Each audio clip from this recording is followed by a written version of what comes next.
आपका बहुत बहुत स्वागत है कपिल जी। तमाम बहुत मंचों पर आप जाते हैं, रिपब्लिक भारत के इस मंच पर आए हैं। राष्ट्र हित की बात हम हमेशा करते हैं, लेकिन शुरुआत करते हैं आपके कार्यकाल से।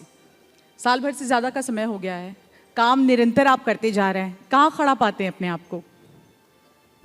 देखिए, दिल्ली ने एक ऐतिहासिक जनादेश आज से लगभग 1.5 साल पहले दिया। प्रधानमंत्री नरेंद्र मोदी जी का आह्वान था कि एक बार दिल्ली को देश के जिस रास्ते पे देश चल रहा है उस रास्ते पे देश की राजधानी भी चले, और उस आह्वान को संकल्प के रूप में दिल्ली की जनता ने स्वीकार किया, ऐतिहासिक जनादेश दिया। और उसी संकल्प को पूरा करने के लिए मुख्यमंत्री रेखा गुप्ता जी के नेतृत्व में सरकार काम कर रही है।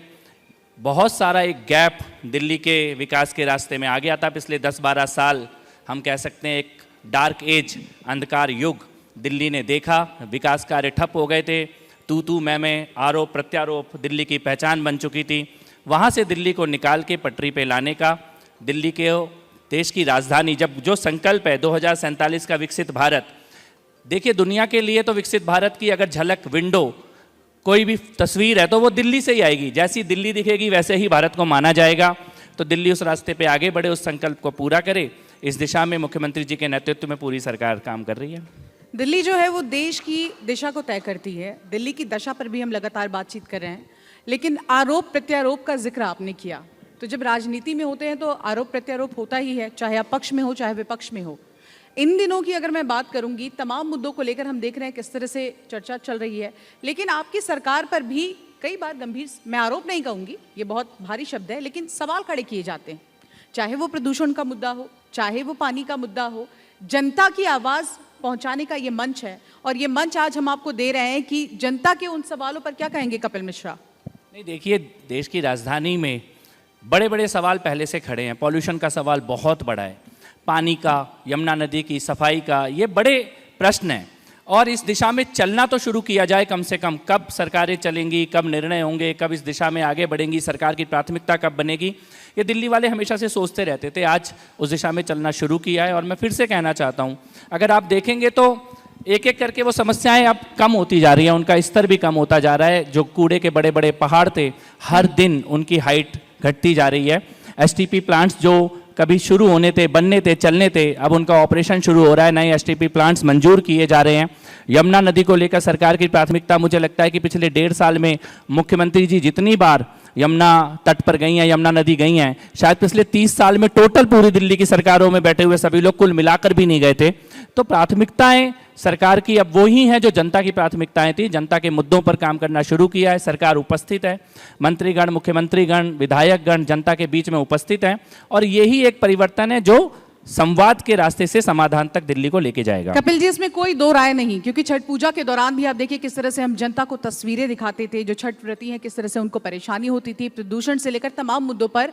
जल भराव की समस्या भी आप देखिए, जल भराव एक बड़ी समस्या मुंबई शहर में हुआ करती थी, मैं खुद मुंबई से हूँ, लेकिन दिल्ली में भी ये समस्या उत्पन्न हुई। पिछले 1 साल में कहीं ना कहीं इस पर काम जरूर हुआ है, और सरकार अकाउंटेबिलिटी तो ले रही है, लेकिन बार बार जब ये सवाल आप लोगों से पूछा जाता है तो हमेशा ये कहा जाता है कि ये तो बहुत पहले से हो रहा है। पिछली सरकार को आप बार बार घेर लेते हैं अपने कार्यकाल में, 1 साल में। आपको क्या लग रहा है, आप कहाँ अपने आप को खड़ा पा रहे हैं? नहीं, मैं तो इतना ही कहना चाहूँगा कि देखिए, मैंने किसी को घेरने का काम नहीं किया पिछली सरकार को। ये रिकॉर्ड है, रिकॉर्ड बताते हैं कि यमुना मैया के तट पर छठ पूजा के दौरान बड़े बड़े बोर्ड लगे होते थे कि यहाँ पर आना मना है, अगर छठ पूजा करने के लिए यहाँ पे आएंगे तो आपके खिलाफ कानूनी कार्रवाई की जाएगी, आपको जेल भेज दिया जाएगा। ये पिछले साल तक आप ही के चैनल्स में आपने देखे होंगे, वो बोर्ड लगे हुए। और इस साल था, लगा हुआ था बोर्ड, छठ पूजा करने वालों का यमुना तट पे स्वागत है, आप आइए यमुना मैया के किनारे पर छठी पूजा की। तो ये परिवर्तन है ना, कि वो बैन लगाकर बैठे थे, हम नैन बिछाकर बैठे हैं। ये परिवर्तन आया है, और इसी प्रकार के परिवर्तन पिछले 1 साल में हमारी सरकार की पहचान बने हैं। भविष्य की ओर आप बढ़ रहे हैं, लेकिन आपको मैं जरा आपके भूतकाल में ले चलती हूँ। आम आदमी पार्टी को इस वक्त आप कहाँ खड़ा पाते हैं? खड़ी कहाँ है, पड़ी है। मुझे नहीं लगता कि बहुत कोई गंभीर स्थिति राजनीति में उनकी उपस्थिति बची हुई है। और जो लूट पाट, भ्रष्टाचार, कमीशनखोरी, दलाली का गंदा खेल दिल्ली में केजरीवाल ने खेला था, उसी प्रकार का गंदा खेल पंजाब में खेलने की कोशिश की है। और पंजाब की जनता भी चुनावों का इंतजार कर रही है। पर मैं ये कहना चाहता हूँ कि अगर आप एक एक्सपेरिमेंट के तौर पर राजनीति में आए थे तो आपको उसका कम से कम 1% 2% उसका पालन करना चाहिए था। आपने हर एक स्तर पर अपने संकल्पों को तोड़ा, जनता के क्या साथ विश्वासघात क्या यही किया। वजह है कि कपिल मिश्रा बहुत पहले भाप गए थे कि ये सही राह पर नहीं चल रहे, इसलिए आपने बहुत जल्दी उनका दामन छोड़ दिया? नहीं, बहुत देर से छोड़ पाया, बहुत कीमत चुकाई है दिल्ली ने और हम लोगों ने सबने। इतना जल्दी छोड़ दिया होता तो शायद दिल्ली का कम नुकसान हुआ होता। लेकिन हाँ, ये मैं मानता हूँ कि क्योंकि उस विष बेल में जल डालने का पाप हमारे हाथ से भी हुआ है, तो उसको जड़ से उखाड़ने का भी हमारा कर्तव्य बनता है। ज्वलंत मुद्दों पर ये चर्चा हो रही है, रिपब्लिक भारत का ये मंच है, और आपको बता दें कि कोई भी ऐसा मुद्दा नहीं है जहां पर यहाँ बात नहीं होगी। हम बात करेंगे ताहिर हुसैन की। लंबा वक्त लगा, परिवार लगातार कह रहा था कि हमें इंसाफ दीजिए। अब देखिए, तमाम लोगों को दोषी भी ठहराया गया है और अब देखना होगा सजा क्या मिलेगी। लेकिन कपिल मिश्रा का एक बयान आता है कि ताहिर हुसैन तो बस शुरुआत है, एक बहुत छोटा मोहरा है, मास्टरमाइंड को पकड़िए। किसकी ओर इशारा कर रहे हैं आप? देखिए, 2020 में दिल्ली में जो हुआ, मैं बड़ी स्पष्टता से कहना चाहता हूं कि दिल्ली में सड़कों को बंद करके, चारों तरफ से रास्ता बंद करके हिंदुओं का नरसंहार करने की एक योजना बनाई गई थी। ताहिर हुसैन उसका एक एक्टर था, डायरेक्टर अभी बाकी हैं। और जो लोग ताहिर हुसैन को बचाने का पाप कर रहे थे, कोर्ट ने 6 साल बाद आखिरकार ताहिर हुसैन को दोषी करार दिया है। लेकिन जो भी ताहिर हुसैन को बचाने का पाप कर रहे थे, वही आज उमर खालिद को बचाने के लिए कैंपेन चला रहे हैं, नहीं, अभियान उस चला पर रहे हैं। चुप्पी साधी हुई है, अभी तक कोई बयान नहीं आया। जो लोग ताहिर हुसैन का समर्थन कर रहे थे, जब वो दोषी करार दिए गए हैं, उनकी ओर से क्या आपने कोई स्टेटमेंट सुना है? अभी तक उन्होंने कुछ कहा नहीं है इस मुद्दे पर। नहीं, कह नहीं पा रहे, कहा नहीं है, नहीं वो कह नहीं पा रहे क्योंकि कोर्ट का फैसला आ गया। कल तक तो कह ही रहे थे जब तक कोर्ट का फैसला नहीं आया था। भाई, एक आदमी जिसकी छत में पत्थर मिल गए, बम मिल गए, गुलेल बनी हुई रखी, जिस गुलेल का निशाना सीधे हिंदुओं के मंदिर की तरफ था, उसके बाद अंकित शर्मा को उनके घर खींच के ले जाया गया, अंकित शर्मा जी का शव नाले में फेंका गया, सबको सब कुछ पता था।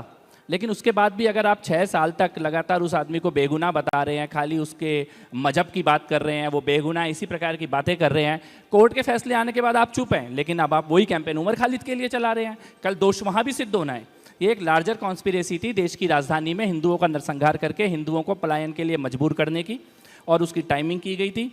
उस टाइमिंग के साथ उसको इम्प्लीमेंट किया गया। दोषी कुछ पकड़े गए हैं, कुछ का इंसाफ न्यायालय की अदालत में होगा, लेकिन कुछ का इंसाफ जो लेखक, विचारक, पत्रकार, वकील, आतंकवादियों, जिहादियों के साथ खड़े हैं, उनमें से कईयों का न्याय ईश्वर की अदालत में भी होगा। जंतर मंतर आपको याद होगा, कई आंदोलन वहां पर हुए, कई आंदोलनों में हमने आपको भी देखा। इन दिनों वहां एक आंदोलन चल रहा है, उस आंदोलन पर कपिल मिश्रा क्या अपनी राय रखते हैं? नहीं, मेरी कोई राय नहीं है ऐसे किसी भी आंदोलन पे। आंदोलन होगा, जन आंदोलन होगा, सामाजिक आंदोलन होगा, उस पर राय रखी जाएगी। कोई पेड प्रोपेगेंडा अगर कहीं पे कुछ किया जा रहा है तो हर किसी चीज़ पे राय रखने की आवश्यकता नहीं है। चलिए आगे बढ़ते हैं।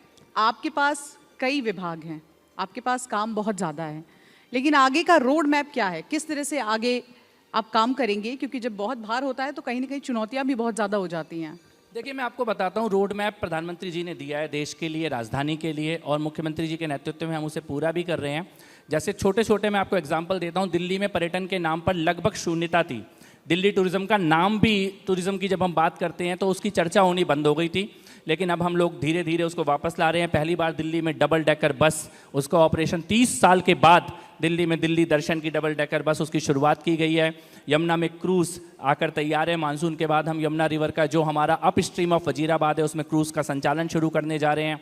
दिल्ली की पहचान केवल मुगल ये बन के रह गई थी, अब हम दिल्ली का स्पिरिचुअल टूरिज्म सर्किट, देश के जाने माने मंदिर, माँ जगदम्बा की प्रतिष्ठा दिल्ली में, बजरंग बली के बड़े बड़े मंदिर हैं, अक्षरधाम जैसा मंदिर है, हमारे ऐतिहासिक गुरुद्वारे यहाँ पर उपस्थित है, जैन समाज के ऐतिहासिक मंदिर हैं, उनको लेकर दिल्ली का एक टूरिज्म सर्किट, उसको हम लोग लॉन्च करने के लिए जा रहे हैं।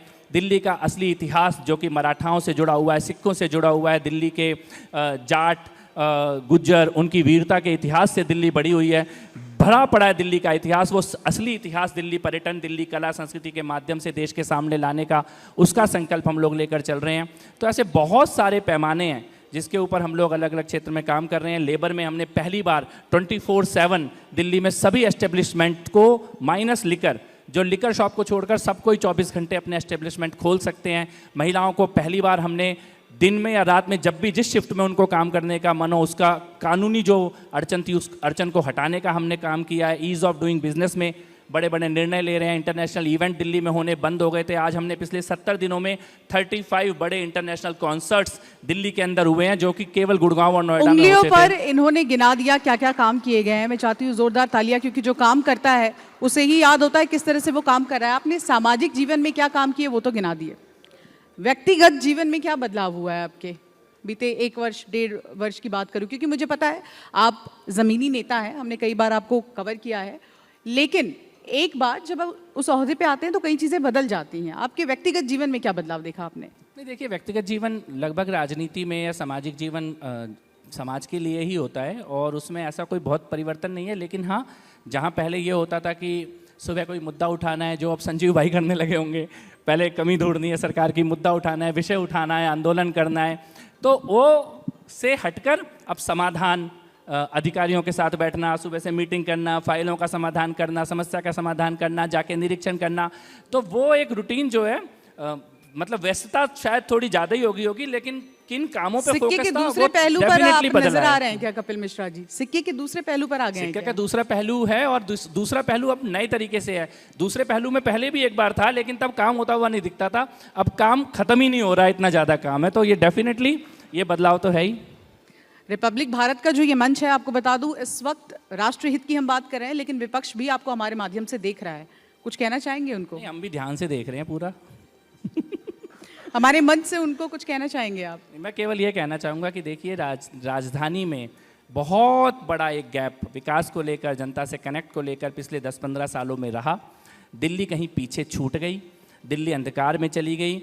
अब समय है मिलकर इसको ठीक किया जाए, पटरी पे लाया जाए। सत्ता पक्ष विपक्ष दोनों दिल्ली को ठीक करने के विषय पर, समाधान के विषय पर काम करे। चुनाव आएगा, चुनाव के समय राजनीति होगी, लेकिन आने वाले कुछ वर्ष दिल्ली को देश की प्रगति के साथ जोड़ने, विकास के पथ पर आगे लाने, दिल्ली की असली सांस्कृतिक पहचान को पुनर्जीवित करने, पुनर्प्रतिष्ठित करने, उसका ये समय है, और आइए मिलकर इसी संकल्प के साथ आगे बढ़ें।